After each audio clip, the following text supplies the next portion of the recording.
오늘이 이제 교회역으로는 교회 달력으로는 성령 강림절에 해당되어집니다. 이거 이제 성경에서 말하는 절기로 이야기하면 6월절이 지나고 오늘이 50일째 되는 날이라는 뜻이 됩니다. 성경의 절기로 하면. 그다음 우리가 이제 교회 달력으로 하면 부활주일이 지나고 오늘이 7째 지났다는 뜻입니다. 이제 사실 우리 시대에는 부활주일을 지키면 사실은 그 전 교회적으로 성령 강림절도 지키는 게 맞아요. 지금 이제 우리가 뭐 곧 7월 첫째 되면 맥주 감사절이지만 지금은 농사 짓는 사람들은 거의 없죠, 사실은. 지금은 이제 맥주 감사 그러면 이제는 추수에 대한 의미보다는 1월부터 6월까지 전반기를 지켜주신 은혜에 감사하는 절기로 지금은 현대 교회들은 그렇게 지킵니다. 그래서 우리 교회 달력에는 여러분 보시면 알겠지만 성령 강림절 그렇게 표시가 되어 있습니다. 그래서 오늘 이제 제가 이 말씀을 준비한 것은 올해 이제 우리 교회 표와도 아주 깊은 연관이 있고 이 절기가 우리 시대에는 오늘 이제 예수님 부활 성천 이후에 오순절 이후에 지켜지는 교회들에게는 사실은 중요한 절기예요. 아주 중요한 절기에 해당되어져서 오늘 우리가 알다시피 성령 강림 사건은 사도행전 2장에 나오죠. 2장에 오순절에 이제 그 사건이 일어납니다. 요거는 제가 지난번에 한번 설교했지만 곧 한 달쯤 뒤에 다시 설교할 겁니다. 사도행전 2장에 이제 그 의미를 우리가 다시 현대적으로 하나님 말씀을 또 나눠야 되니까 한 번 더 사도행전 2장은 설교를 할 거고 그 사도행전 2장에 일어난 오순절 성령 강림 사건을 약속하신 말씀이 오늘 읽은 본문입니다. 이해되겠죠? 무슨 말인지?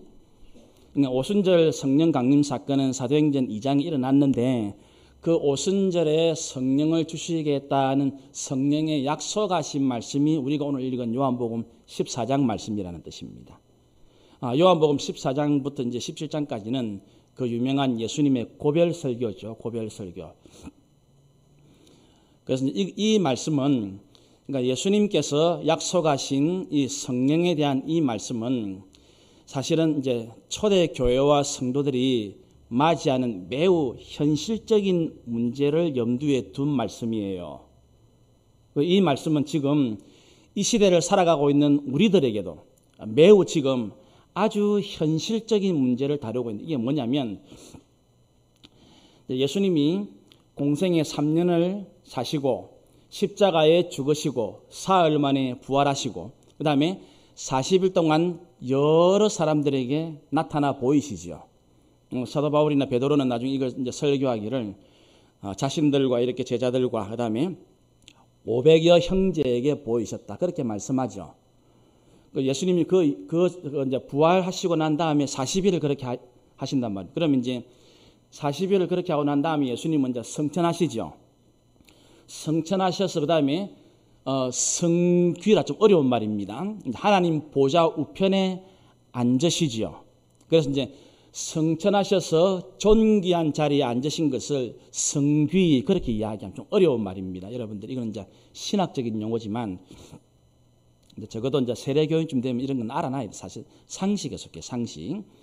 예수님의 공생의 3년, 그다음에 십자가의 순환, 사흘 뒤에 부활, 40일 동안 나타나심, 그다음에 하늘로 성천하심, 그다음에 하나님 보좌 우편에 앉으심.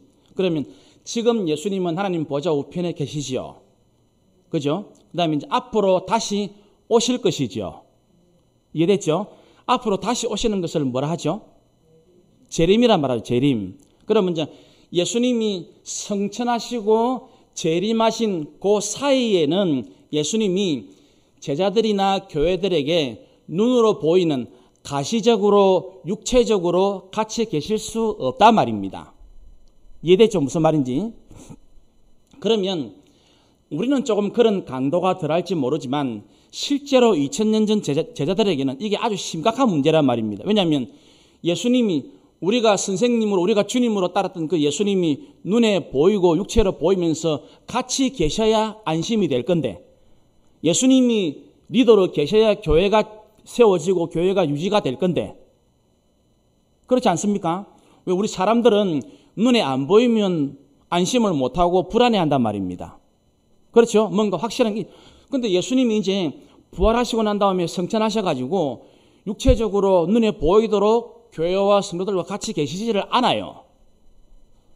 그리고 다시 오신다고 약속만 했어요. 그래서 지금 예수님은 눈에 보이지 않고 육체로 계시지 않은 거예요. 그러면 그 사이에 다시 오실 예수님과 이제는 하늘 올라가신 그 예수님 그 사이에 놓여 있는 이 예수님과 눈에 보이지 않는 이 현실, 이 믿음에서 교회와 성도들은 어떻게 신앙을 유지하고 어떻게 공동체를 이루어 나가고 복음 사역을 감당할 수 있을 것인가? 바로 그것을 하게 하시도록 하시는 것이 오늘 성령을 주시겠다는 약속이라는 말입니다. 정리됐습니까? 이래 정확하게 말해주는 데가 별로 없어요. 제발 좀 아시기를. 이게 아주 중요한, 그러니까 예수님이 부활 성천하셔가지고 지금 교회와 성도들과 눈에 보이도록 같이 못 있습니다.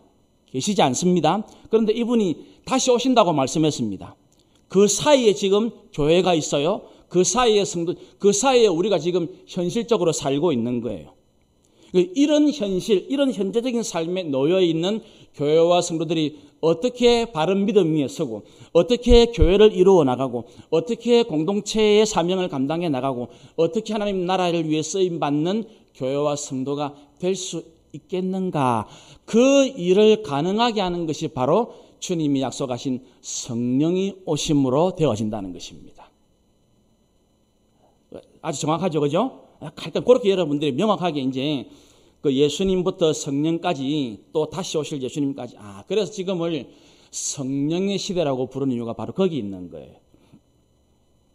제2위 성자 하나님이신 예수님은 이제 사명을 다 감당하시고 하늘 보좌 우편에 존귀하게 영광을 받으셨고 이제 그분이 다시 오실 건데 그 다시 오실 그때까지 교회와 성도는 현실을 살아간단 말이에요. 현실. 그리고 이 현실을 하나님이 원하시는 교회답게 하나님이 원하시는 성도답게 믿음의 신앙에 어떻게 바로 설 수 있는가 그렇게 살아갈 수 있는가 그거를 하게 하시는 분이 바로 성령이신데 그것을 오늘 예수님이 요한복음 14장 우리가 읽은 이 말씀에서 약속을 하셨다는 것입니다. 그러니까 매우 중요한 말씀이겠죠, 그죠? 그러니까 지금은 이제 우리가 지금 바로 그 현실에 놓여 있는 거예요. 2000년 전에 초대 교회와 성도도 마찬가지고 지금 우리도 바로 다시 오실 예수님, 이제 이미 부활 승천하신 예수님 그 사이에 우리도 지금 이 현실적인 삶을 살고 있는 거예요. 그래서 우리가 오늘 이 성령 강림 주일을 맞아서 예수님이 약속하시고 말씀하신 성령님은 어떤 분인가? 물론 이제 성경 전체에는 굉장히 많이 나옵니다. 그러면 오늘 설교 제목 그대로 주님께서 약속하신 성령은 주님이 친히 무엇이라고 말씀하시는가를 오늘 같이 이제 나누고 오늘 이제 짧은 두 절이지만 이 말씀은 사실은 신학적으로는 굉장히 어려워요. 사실은 어렵지만 그래도 우리가 오늘 말씀을 사모하면서도 기대하면서 오늘 이 성령님이 누구시며 예수님이 말씀하신 예수님이 약속하신 성령이 어떤 분이신가를 우리가 오늘 다시 이 말씀을 통해서 마음에 딱 새김으로 오늘 우리 교회와 우리 성도님 모두 한 분 한 분이 주님 약속하신 성령으로 완전히 새롭게 되어지는 귀하고 복된 예배 시간이 꼭 되시기를 바랍니다.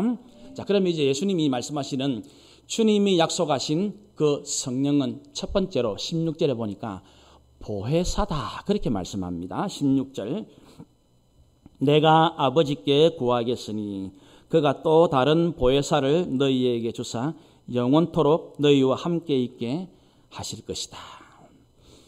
우선은 이제 오늘 설교 이제 핵심은 아니지만 성령님은 주의 교회와 성도들에게 오시면 오늘 여기에 영원토록 함께 계신다 그렇게 약속하고 있습니다. 이건 오늘 설교의 핵심은 아니지만 이것도 이제 성경 말씀에 기록된 내용이니 그러면 우리가 가끔 그래 생각해요. 여러분 이제 어떤 굉장히 은혜를 받거나 말씀과 기도와 믿음에 집중할 때에는 우리가 성령 충만함을 느낄 때가 있죠. 그죠? 그럴 때가 있습니다. 아마 여러분들 그런 경험들이 많죠. 저도 뭐 여러 번 있으니까 이게 막 실제로 막 그런 적들이 있으니까. 그런데 우리가 이제 그런데 말고 정반대의 경우도 있죠. 내 신앙, 내 믿음이 다 떨어진 것 같고, 내 믿음이 흔들리고, 그죠? 조그만 시험에도 막 넘어지고, 조그만 어려움에도 막 내가 괴로워하고 부정적이 되어지는 그런 경험도 하죠. 그럼 우리가 그렇게 범죄하고 허물 가운데 또 그렇게 낙심하고 살아갈 그때에도 성령님은 계십니까? 여기 말씀은 영원토록 제자들과 함께 계신다 말씀했잖아요. 그러면 성령이라는 말 자체가 성령이니까 거룩하신 영이잖아요. 그러면 어떻게 계실까요? 어떻게? 요거는 이제 오늘 핵심하니까 간단하게만 성경에 나와 있는 부분들을 말씀드리면, 우리가 때로는 범죄하고 때로는 넘어지고 그렇게 할 때에도 성령님은 어떻게 계시는가? 첫 번째로 보면, 성경에 보면 성령을 근심하게 하지 말라는 말씀이 나오죠. 그래서 성령께서 그런 연약하게 된 우리를 염려하시면서 함께 계십니다. 염려하시면서. 그 다음에 또 두 번째는 오늘 이제 요한복음도 나오지만 우리를 책망하십니다. 믿음이 떨어지거나 범죄하거나 우리가 허물 가운데 지닌 성령님 우리 책망하십니다. 나중에 여러분 보면 알겠지만 죄에 대해서 의에 대해 심판에 책망하신다는 말씀이 나오거든요. 그래서 성령님은 또 우리를 책망하시면서도 함께 계시고, 또 하나는 오늘 여러분 주보 표지에 보면 그거 나오죠. 주보 표지에 보면 그 표지 그림에 제가 그거 써놨습니다. 주보 한번 보세요. 주보 표지에 보면 성령도 우리의 연약함을 도우신다는 로마서 8장의 유명한 말씀이 나오죠. 우리는 마땅히 기도할 바를 알지 못하나 오직 성령이 말할 수 없는 탄식으로 우리를 위하여 친히 간구하여. 우리가 믿음에 떨어지고 힘이 더 어려울 때는 성령이 탄식하시면서 우리를 기도하시면서 함께 계신다고 말합니다. 이제 그렇게 함께 하시는 거예요. 정리가 되겠죠?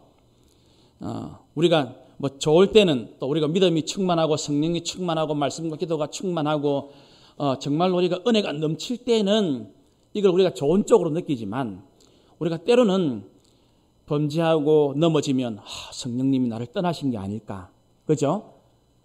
그런 염려할 때, 걱정할 때가 있죠. 그런데 오늘 예수님은 우리에게 오신 성령님은 영원히 함께 계신다 그렇게 말씀하십니다. 그런데 함께 계시는 그때에 이제 우리가 그렇게 될 때는 염려하시면서 또는 책망하시면서 또는 기도하시면서 성도들과 교회와 함께 계신다 그렇게 말씀합니다. 자, 그럼 다시 오늘 본문으로 돌아와서 예수님이 약속하신 성령의 제일 첫 번째 내용은 보혜사란 보혜사.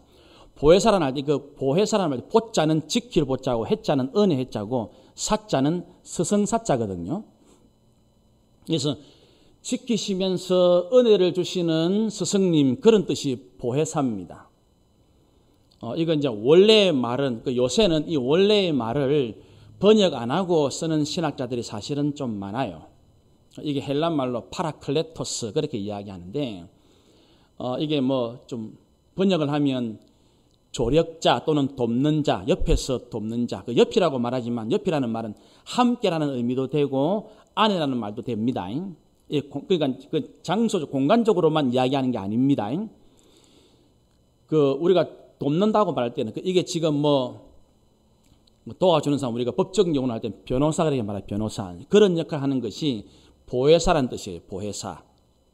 그래서 이 보혜사가 직접적으로 이거를 이제 뭐 우리가 조력해주는 사람, 도와주는 사람, 협력자 그렇게 표현을 하는데, 그냥 직접적으로 이 보혜사가 뭐냐라고 말할 때 예수님은 이게 성령이다 그냥 바로 이야기합니다. 그 화면에 뒤에 넘겨보세요. 그다음 한번 읽겠습니다. 오늘 본문에 나오는 26절 말씀인데 시작.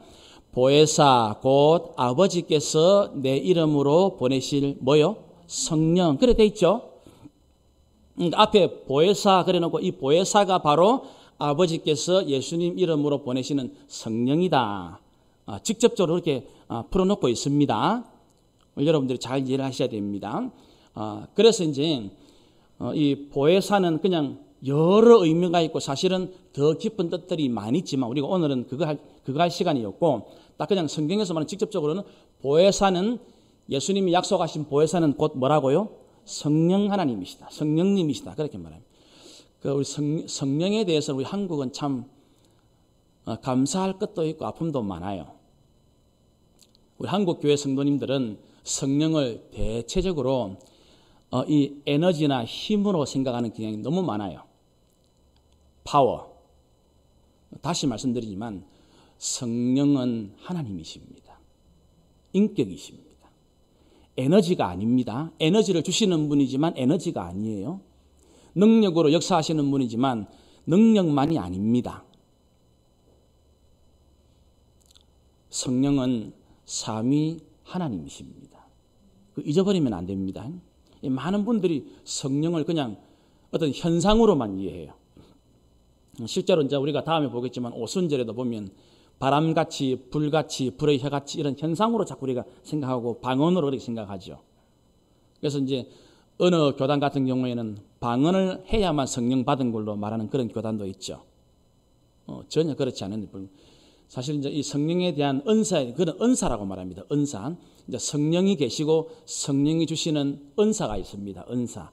그 은사의 가장 작은 은사로 등장하는 게 사실은 방언과 방언 통역이에요. 그건 자취하고 어쨌든 오늘 예수님께서 약속하신 성령은 처음에 보혜사다 그렇게 말씀하시고 보혜사는 예수님이 오늘 14장 26절에 직접적으로 이게 성령이다 그렇게 말씀을 합니다. 자, 그런데 다시 16절 한번 보세요. 16절에 보시면 내가 아버지께 구하겠으니 그가 또 다른 보혜사를 너희에게 주신다. 그렇게 말씀하시죠. 그러면 이 말씀은 또 다른 보혜사, 그러면 성령이 보혜사인데 예수님은 이 보혜사를 또 다른 보혜사 그래 말씀하시죠. 그러면 뭐가 전제되어 있습니까? 예수님 자신도 보혜사라는 것이 전제가 되어 있는 거예요. 요거는 화면에 나오지만 한번 찾아봅시다. 여러분 요한 1서 2장을 한번 찾아보세요. 직접 한번 찾아보세요. 이거는 화면에는 그걸 펴주시고 여러분 찾는 것이 아마 좋습니다. 요한 1서 2장 신약성경 388페이지쯤에 요한 1서 2장 1절 제가 읽겠습니다. 좀 기니까 나의 자녀들아 내가 이것을 너희에게 쓰면 너희로 죄를 범하지 않게 하려 함이라. 만일 누가 죄를 범하여도 아버지 앞에서 우리에게 뭐가 있다고요? 대언자. 그 대언자를 밑에 여러분 주 달려있죠. 뭐라 되어 있습니까? 보혜사 되어 있죠. 보혜사. 그래 되어 있죠. 그래 그 보혜사가 누구라고요? 곧 누구라고요? 예수 그리스도라. 그래 되어 있죠. 그렇게 되어 있습니다. 성경, 그래서 우리가 성경 말씀을 계속 배우고 읽고 공부하고 설교를 들으려고 바로 여기 있는 거예요.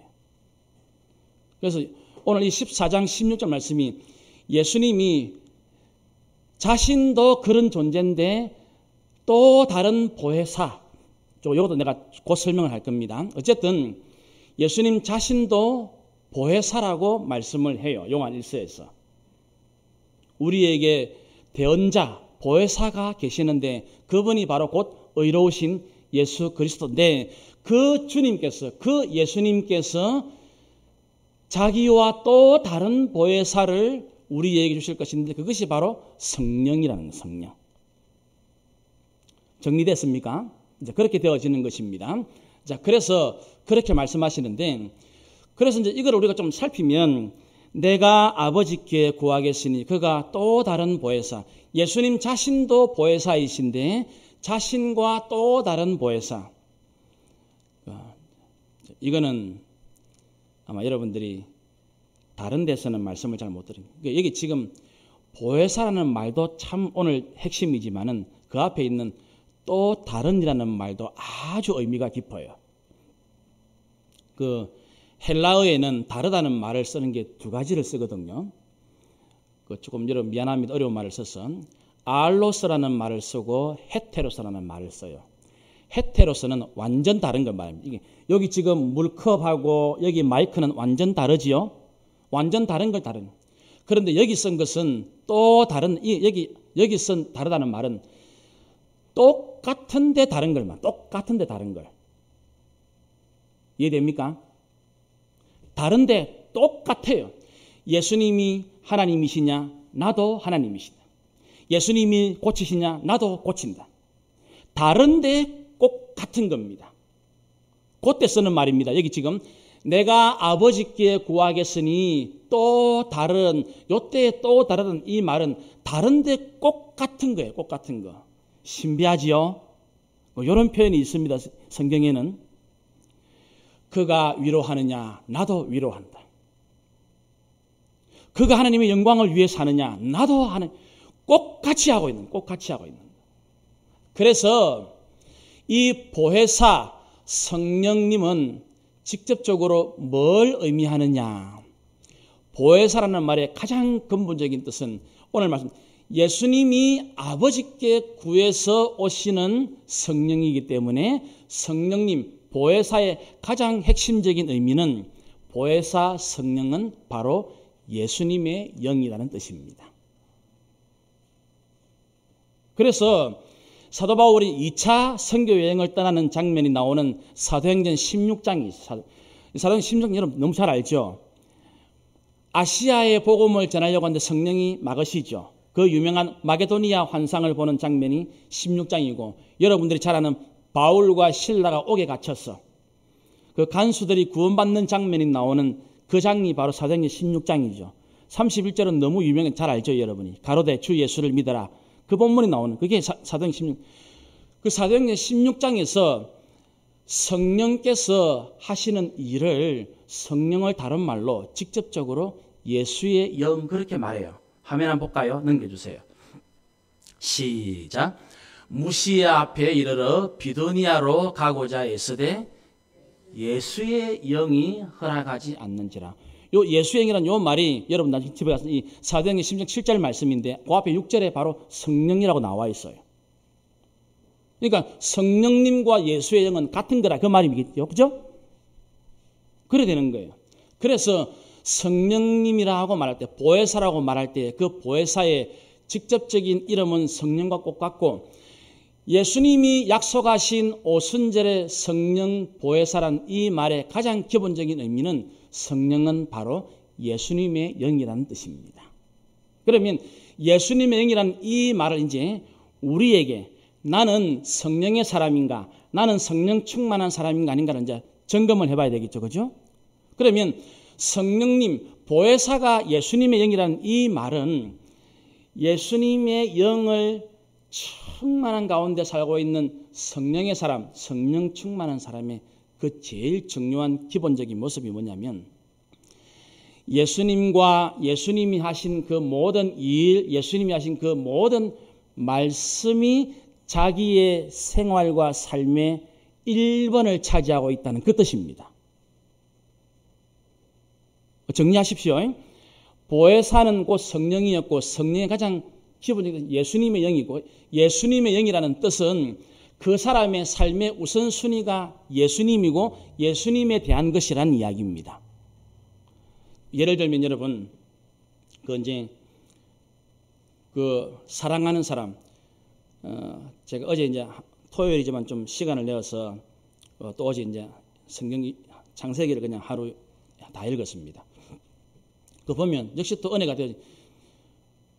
여러분 그 왜 야곱이 자기 외삼촌 라반 집에서 그 7년을 며칠같이 이렇게 봉사하죠? 누구를 사랑해서 그렇죠? 라헬을 사랑해서. 그것으로 그 라헬을 향한 사랑으로 야곱에게 충만했기 때문에 그래 되는 거거든요. 그래 성령으로 충만했다는 이 말은 성령은 예수님의 영이라는 뜻이니까 그 말의 의미는 항상 예수님을 제일 먼저 생각하고 항상 예수님 말씀을 제일 먼저 떠올리고 항상 예수님 중심으로 살아가는 그 사람이 바로 보혜사 성령으로 충만한 사람이다. 그런 뜻이 되어진다는 말입니다. 그래서 성령님을 가리켜서 예수님 자신이 이 성령 보혜사는 내가 아버지께 구해서 너희들에게 주실 것이다. 그렇게 말씀하는 거예요. 그래서 이제 이 성령이 오시면 성령이 전부 뭐 하느냐? 예수님 이야기. 뒤에 한번 넘겨주세요, 화면에. 바로 오늘 본문 다음 장에 나오는 15장 26절 시작. 내가 아버지께로부터 너희에게 보낼 보혜사 곧 아버지께로부터 나오시는 진리의 성령이 오실 때에 그가 나를 정합니다. 보혜사는 곧 성령이고 성령님은 예수님의 영이니까 이 성령 충만한 사람은 누구를 먼저 정언한다고요? 나가 누굽니까? 예수님. 그러니까 내가 성령의 사람인가, 내가 성령 충만한 사람인가, 그거는 내 삶의 관심사 제1번이 예수님인가 아닌가를 점검해보라 이야기입니다. 여기서도 이제 또 문제가 나오죠, 문제가. 그런데 우리도 이제 연애를 해보고 결혼을 해서 살아봐서 알지만은 이 부부 간의 사랑이라는 것, 우리가 흔히 말하는 그 뜨거운 사랑이라는 것이 지금도 계속됩니까? 짧습니까? 짧죠. 이거는 말하면 안 되는데 양해하고 제발 꼭 들으시기를 바랍니다. 제가 연애할 때는 손을 잡았는데 전기가 오는 적이 있더라고요. 진짜로.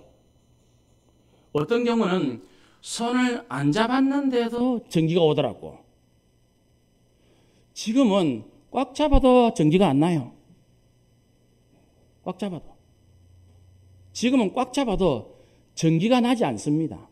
그 말은 그 연애할 때하고 신혼 때하고 결혼 생활이 오래될 때하고는 다르다는 이야기죠. 그죠? 지금 다 그렇죠. 지금 이제 우리 젊은 학생들은 앞으로 이제 그런 것들을 경험하겠지만 이제 다 결혼 생활이 오래된 분들은 그냥 그러려니 하고 사는 거예요. 지금은 이게 사랑으로 살지 않지요. 뭐로 삽니까? 의리로 삽니다. 의리로 살아가는 거예요. 이것도 그냥 이게 잘못된 것은 아니고 이거는 정상적인 과정입니다. 그렇죠? 그런데 이제 교회와 신앙생활도 마찬가지입니다.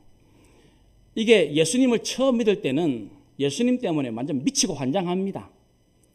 기도를 드리는데 시간 가는 줄을 몰라요. 진짜로 저는 학생 때에 성령 충만할 때는 한 30분 기도했다고 생각 눈 떴는데 다음날 새벽. 한 30분 기도했는데. 성경을 보는데 시간 가는 줄 모릅니다. 지금은 시간을 염두에 두고 기도하거든요. 시간을 염두에 두고 성경을 읽는단 말입니다. 그렇게 되어집니다. 신앙은 여러분 마찬가지. 예수님을 딱 처음 믿을 때는 예배를 드리는 거 정말 예수님 때문에 돼요. 정말 말씀을 듣고 싶어서 예배를 드립니다. 그런데 이제 세례를 받고 직분자가 되어지면 예수님보다는 이제 교회 생활에 마음을 자꾸 두게 되어져요. 이 의미를 아시죠? 그러니까 예수님 자체보다는 이제는 교회 생활에 자꾸 더 신경을 쓰게 되어집니다. 교회 환경, 교회 건물, 교회 조직, 교회 프로그램, 교회 재정, 직분, 섬김, 봉사. 그죠? 그런데 이런 것도 어쩔 수 없는 과정이에요. 그런데 이제 우리도 또 마찬가지죠. 어쩔 수 없이 결혼을 하면 신혼 때에는 둘만 있으면 다들 같이 보였지만 시간이 좀 지나면 현실적인 문제를 만나죠. 살림도 장만해야 되고 애도 키워야 되고 애를 교육을 시켜야 되고 그죠? 현실적인 문제를 만난단 말입니다. 그렇게 되어질 때도 신앙도 그렇게 되어갑니다. 근데 여기서 이제 성령의 사람과 그렇지 못한 사람이 또 나누어져요. 제가 이제 통영에서 그런 경험들을 참 여러 번 해가지고 이건 여러분들 자신 있게 말씀을 해드릴 수가 있습니다. 우리가 이제 그 처음 사랑이 예수님 때문인데 그 예수님 때문에 우리가 이제 교회라는 이제 조직으로 공동체로 또 환경으로 무슨 직분으로 섬김 이렇게 갑니다. 시선이 가는데 그렇게 갔어도 여전히 지금은 중요한 게 여전히 그 기준이 예수님이 되어 있는 사람이 성령의 인도하심을 받고 있는 성령의 사람이라는 뜻입니다. 맞죠? 여러분, 우리 사도행전 안 봤습니까? 사도행전도 교인들이 많아지니까 조직을 짜지요. 그죠? 집사를 세우지요. 그 제일 세우는 일꾼이 뭡니까? 관리 잘하기 위해서가 아니었죠. 뭘 하기 위해서입니까? 말씀과 기도에 더 집중하기 위해서, 더 예수님을 잘 전하기 위해서, 더 예수님 위해 쓰임받기 위해서 일꾼을 세웠단 말입니다. 그 기준을 이야기하는 것입니다. 이게 아주 중요한 겁니다. 그래서 우리가 시간이 가고 세월이 가면 약간씩 달라지고 변화되는 것은 정상적인 일입니다. 그런데 그 정상적인 것이 이제 다시 한번 여러분 실제적으로 적용을 하라면 정말로 계속해서 끊임없이 이것이 하나님을 위하고 주님을 위한 것인지 아니면 직분을 받고 신앙생활하는 것이 내 만족을 위한 것인지 딱 정리되겠죠? 무슨 말인지. 그래서 내가 이제 신앙생활이 5년이 되고 10년이 되고 20년, 30년 돼서 이것이 이제 나를 위한 것인가? 내 만족을 위한 것인가? 아니면 세월이 이렇게 흘러서 이제는 젊을 때만큼 하지도 못하고 예전처럼 하지도 못하지만 여전히 내 이 연약함, 내 이 부족함, 내 이 한계 속에서도 나는 이 모든 것을 하는 이유가 예수님을 위한 것이고 예수님의 복음을 위한 것이고 하나님의 영광을 위한 것이 될 때에 그 사람은 세월이 흘렀음에도 성령 충만한 사람이 되어지는 것입니다. 여러분은 성령 충만하십니까? 그러죠? 그 문제를, 그 핵심을 그런데 이것도 쉽지가 않습니다. 이것도. 왜냐하면 사람들이 겉으로는 실제로는 자기를 위하지만은 겉으로는 말은 하나님 이야기를 하니까. 그 대표적인 인물이 누굽니까? 성경에? 바로 바리새인들이죠. 그죠? 바리새인들은 하나님을 자꾸 이야기하지요. 율법을 이야기하지요. 거룩을 이야기하지요. 그런데 그 이야기하는 이유, 목표가 어디에 있습니까? 자기 의를 드러내는 거였잖아요. 그죠? 자기 인정받는 거였습니다. 자기를 나타내는 거예요. 그게 목적이었다고요. 하나님 이야기하는데, 거룩을 이야기하는데, 그걸 통해서 자기 의를 나타내려고 하는 것입니다. 그래서 우리가 이런 말씀을 잘 새기면서 부디 저와 여러분이 성령 충만한 사람인가를 한번 잘 살펴보십시오. 이제 우리는 대부분 신앙생활에 초신자는 없습니다. 신앙생활 어느 정도 되었죠. 어느 정도 됐지만 여러분들이 이 다음에 직분을 받을 때, 또 교회 봉사를 할 때, 내가 무슨 일을 할 때에 이것이 내 만족을 위한 것이나 나를 위한 것이 되지 말고 끝까지 세월이 흘렀음에도 베드로같이, 바울같이, 사도 요한같이 끝까지 예수님 중심의 삶, 예수님 먼저인 삶, 예수님의 복음을 위한 삶, 하나님의 영광을 위한 삶, 곧 성령 충만한 사람으로 평생 살아가시는 성도님들이 꼭 되시기를 바랍니다. 두 번째는 17절에 뭐라고 말합니까? 그는 진리의 영이다. 예수님이 약속하신 성령님의 두 번째 모습은 진리의 영이다. 그렇게 말씀하시고 있습니다. 이 진리라는 말도 사실은 굉장히 의미가 깊은 것이에요. 이걸 우리가 보통 진리라는 말 할 때는 우선은 요 성경의 뜻부터 제가 말씀드리면 이 진리라는 말은 더 이상 감추어지지 않는 진실을 이야기합니다. 원래 이 좀 또 미안합니다. 이 헬라 말이 이게 진리라는 말이 알레테이아라는 말인데 이게 알자라는 말이 부정이에요. 레테라는 말이 감추어진다, 숨긴다는 말인데 숨길 수 없다라는 뜻이 되어집니다. 진리는 이제 그 뜻이 진리입니다. 이게 이제 보통 우리가 진실이라고 말할 때는 법적에서 말쓰지. 법적에서 이제 진실만을 말하겠습니까? 그래서 쓰죠, 그죠? 그런데 그래서 이 진리의 영이라는 말, 이 진리라는 말은 뭐냐면 이 사람 이야기 들어보고 이 사람 이야기 들어보고 그럼 법정에서는 증인들이 여럿 나오죠, 그죠? 이 증인의 말 듣고 들어보니 요게 틀림없는 진실이네 라고 결정 내리는 것이 여기에 진리라는 뜻입니다. 그래서 성경에 말씀하시는 모든 것, 이 선지자 이야기 들어보고 모세 이야기 들어보고 엘리 이야기 들어보고 심지어 반대편에 서 있던 모든 사람들 이야기, 예수를 팔았던 사건까지, 예수님을 십자가에 못 박은 그거 다 들어보고 들어보니 예수님만이 뭐라고요? 진리구나. 그 의미가 되어지는 것입니다. 이제 그걸 증거하는, 그래서 이 성령 충만한 사람은 내가 좋을 때도 이 좋은 일을 통해서 예수님을 나타내고 예수님께 감사하고 예수님을 증거하는 삶을 살아가는 사람이 사실은 성령 충만한 사람이에요. 반대도 마찬가지입니다. 욥처럼 고난을 그렇게 당합니다. 특별히 잘못한 것도 없습니다. 그런데 그 고난을 통해서도 하나님을 드러내고 예수님을 증거하는 그 삶을 살아가는 사람이 바로 성령 충만한 진리의 영에 사로잡힌 사람이라는 뜻입니다. 그러니까 우리가 엄격하게 말하면 교회는 성령 공동체죠. 그죠? 교회는 성령의 오심으로 탄생되거든. 그래서 성령 공동체예요. 그러면 이 말을 진리의 영이라는 말하고 연결을 딱 시켜보십시오. 이 말이 무슨 말이냐면 이 속에는 지금 좋은 일을 겪고 있는 가정에 있는 분이 있는가 하면 어려운 일을 겪는 중에 있는 성도도 있겠죠. 그죠? 그런데 이렇게 살아가는 사람도 어떻든지 이 일을 통해서 예수님이 누구신가를 알게 되어지고 이 일을 통해서도 예수님이 우리와 함께 하신다는 것을 고백하고 좋은 일을 겪든 그렇지 않은 일을 겪든 간에 이 속에서 예수님이 드러나고 하나님이 영광 받으시게 될 때에 우리 생명나무 교회는 진리의 영이 충만한 성령 공동체 교회가 되어진단 말입니다. 이게 쉽습니까? 대다수의 사람들이 어렵고 힘들 때에는 영광을 가립니다. 그렇죠? 영광을 가립니다. 이게 참 어려워요.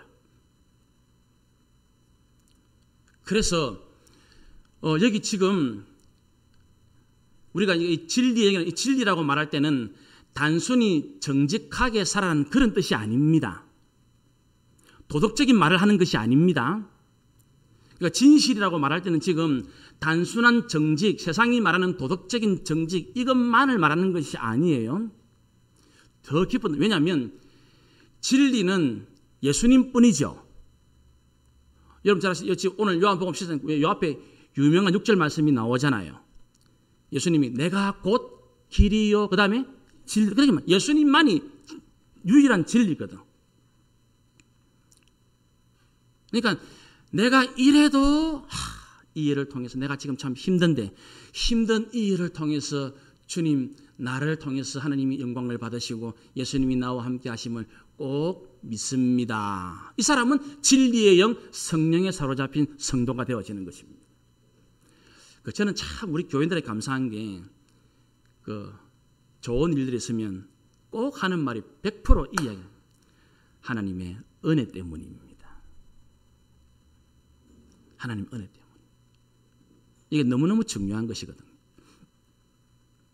근데 그 사람은 지금 좋은 일이 있는데 누가 잘해서 누가 열심히 해서 그런 것도 물론 포함되어 있죠. 포함되어 있지만 그게 아니고 내가 이렇게 최선을 다했지만 이렇게 된 것은 순전히 하나님의 은혜입니다. 그 사람은 진리의 영이신 성령 충만한 사람인 것이에요. 왜냐하면 그게 진리니까. 진리는 하나님밖에 없으니까. 진리는 예수님밖에 없으니까. 이렇게 되어진 것이 좋은 의미로 힘든 의미로 되어진 이 모든 것이 오직 하나님께로 귀결되어지고 예수님께로 모아질 때에 그 사람은 진리의 영인 성령 충만한. 더 중요한 건 예수님이 내가 곧 길이요 진리요 그 다음 뭐지요? 생명이니 그래 말하죠. 그러면 이 진리의 영이라는 말은 곧 생명의 역사가 일어난다는 뜻이 포함되어 있습니다. 참되고 영원한 생명이 예수님뿐이죠. 그러면 이거를 이제 우리가 신앙과 삶에 딱 적용하면 아주 선명해. 나를 통해서 내 가족이, 내 옆에 있는 사람이, 내 옆에 있는 성도가, 우리 교회가 살아납니까? 죽어갑니까? 그죠? 요걸 보면 내가 성령에 사로잡힌 사람인가 아닌가를 확인할 수 있게 되어지는 거예요. 왜냐하면 진리의 영이신 예수님은 내가 진리이자 곧 생명이다라고 말씀했으니까. 그러면 진리의 영인 성령에 사로잡힌 그 사람은 예수 생명의 일, 예수 생명의 사건이 그의 삶의 현장에 나타난다는 거예요. 예수 믿는 성령 충만한 보혜사이신 성령, 진리의 영인 성령사 나를 통해서 내 가족이 예수를 믿든 안 믿든 살아나는 일이 일어나고 있습니까? 그 사람은 성령 충만한 사람이 되어지는 것입니다. 직장생활하는 분들은 직장 가면 나 말고는 주로 불신자들이 많겠죠. 그죠? 그런 불신자 속에서 진리의 영에 사로잡힌 성도인 여러분, 보혜사 예수님의 영에 사로잡힌 여러분들을 통해서 내 직장 동료들의 삶이 살아나고 있습니까? 직장이 살아나고 있습니까? 그러면 그분은 성령의 사람, 진리의 영에 사로잡힌 사람이 되어지는 것입니다. 왜냐하면 진리의 영은 곧 생명의 영이 되어지기 때문입니다. 그러면 교회도 꼭 마찬가지, 교회도.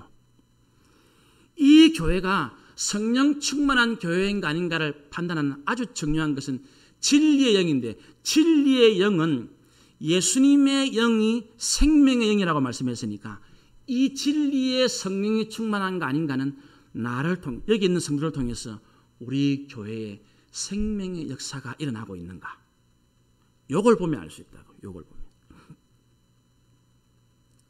그럼 여러분들이 생각을 하겠죠. 내가 어떻게 할 때에, 내가 어떤 말을 할 때에, 어떤 행동을 할 때에, 어떤 섬김을 할 때에, 어떤 헌신을 할 때에 살아나겠는가. 이거는 너무나 자명하겠죠. 그렇죠? 우리가 주일 오전 이 시간 우리가 공동체 예배를 드리는 시간이죠. 공동체 예배를 드릴 때에는 어떻게 하는 것이 일단 살아나는 모습이 되겠습니까? 먼저 여러분들이 잘 준비하는 것이죠. 벌써 이제 요새는 뭐 저는 목회자니까 어쩔 수 없게 되지만 요새는 그래 하는 분들 그래도 많겠죠. 제가 어릴 때는 온 교회가 토요일부터 주일을 준비하거든요. 토요일부터 싹 준비를 다 합니다. 토요일 날은 오전에는 거의 모든 일들을 딱 정리 다 해요. 그럼 딱 점심 먹고 나면 내일 헌금 드릴 것부터 돈, 다림질까지 다 해가지고 헌금을 그렇게 준비합니다. 내일 예배 기도하면서 찬송하면서 준비하고, 교회 가서 해야 될 거 있는가 없는가 준비하고, 뭐 주보는 이제 토요일 가서 다 미리 봉사하는 사람들 다 준비를 다 해놓죠. 다 해놓고 그러면서 이제 모든 그 당시에는 지금 우리는 이게 지금 토요일 되면 연락을 다 합니다. 우리 내일 예배 드립시다. 그게 뭡니까? 그게 내 곁에 있는 성도를 살리는 거죠. 그렇게 해가지고 함께 여기에 쫙 모이면 여기가 살아나겠죠. 그죠? 지금 거듭 말씀드리지만 우리가 지금까지 수요일에 우리가 민수기 말씀 통해서 지금 계속 배우는 거잖아요. 내 한 사람의 그 작은 섬김, 그 내 한 사람의 그 작은 것이 얼마나 공동체 전체에 영향을 미치는 가 지금 절실하고 있거든요. 이게 바로 주님이 약속하신 성령, 그 성령이 지금 오늘 우리 시대의 교회와 성도들에게 과연 충만한가 아니한가를 판결해보는, 접검해보는 중요한 기준점입니다. 진리의 영이라는 이 말이 어렵지만은 우리가 진리와 연결되는 생명과 잘 접목을 해보면 너무 우리가 알기 쉬워집니다. 내가 진리의 영 성령으로 정말, 진리는 곧 생명인데 나를 통해서 생명의 일, 생명의 역사, 살아나고 회복되고 새롭게 되는 이 일이 일어나고 있으면 나는 성령 충만한 사람이고 나의 교회는 성령 충만한 교회가 되어진다는 것입니다. 우리 오늘 성령 강림 주일인데 우리 각자도, 우리 온 교회도 보혜사 예수님의 영 성령으로 충만한 교회와 성도 꼭 되십시다. 진리의 성령으로 충만한 교회와 성도 꼭 되십시다. 그래서 무슨 일을 하든지 예수님을 가장 먼저 1번 우선순위에 두는 성령의 삶을 살아가십시다. 내 삶을 통해서 내 곁에 있는 형제와 자매, 가족, 이웃, 성도들이 생명이신 예수님을 통해서 살아나는, 회복되는 이 진리의 성령으로 충만한 성도들이 꼭 되십시다. 그래서 우리 생명나무교회 정말 예수님이 약속하신 성령 충만한 성도님들이 다 되셔서 이 생명나무교회 예수님 말씀으로 성령을 보내심으로 만드신 그 첫 교회답게 성령 공동체 꼭 되시기를 주님의 이름으로 축원합니다. 기도드립시다. 하나님 우리 아버지, 오순절에 성령이 오셨는데 그 약속을 오늘 요한복음에서 제자들에게 하시고 있습니다. 예수님께서 약속하신 성령은 보혜사이시며 진리의 영이십니다. 곧 성령이시며 예수님의 영입니다. 예수님을 가장 사랑하고 예수님을 가장 생각하고 예수님을 가장 위하여 삶을 드리는 그 사람이 바로 보혜사 성령 예수님의 영으로 충만한 사람입니다. 예수님은 진리의 영입니다. 진리는 생명의 역사로 화답하는 것입니다. 나를 통해서 내 가족들이 생명의 역사를 누리고 있습니까? 나를 통해서 나의 직장에 생명의 역사가 나타나고 있습니까? 나를 통해서 우리 교회에 생명의 역사가 나타나고 있습니까? 그 사람이 바로, 그 삶이 바로 진리의 영, 성령으로 충만한 삶입니다. 오늘 우리 모두가 예수님이 약속하신 성령 충만한 성도들이 모임으로 이 교회가 주님이 원하시는 성령 공동체 되고 쓰임받게 하여 주옵소서. 예수님의 이름으로 기도드리옵나이다. 아멘.